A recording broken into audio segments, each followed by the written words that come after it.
జాతిపిత మహాత్మా గాంధీ వర్ధంతి సందర్భంగా మెదక్ జిల్లా కేంద్రంలోని రామ్దాస్ చౌరస్తాలో మహాత్మా గాంధీ విగ్రహానికి మాజీ ఎమ్మెల్యే పద్మ దేవేందర్ రెడ్డి పూలమాల వేసి నివాళులర్పించారు.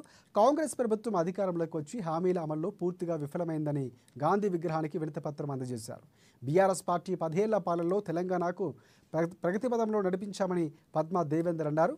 సబ్బండ వర్గాల సంక్షేమమే లక్ష్యంగా ఎన్నో విప్లవాత్మకమైన పథకాలకు శ్రీకారం చుట్టామని తెలిపారు.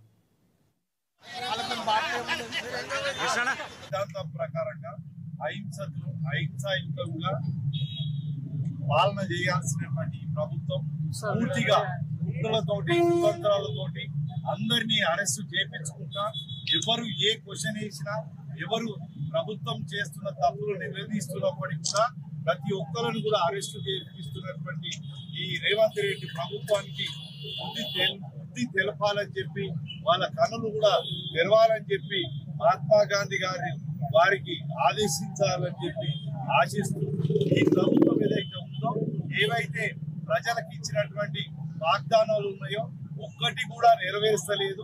మహాత్మా గాంధీ గారి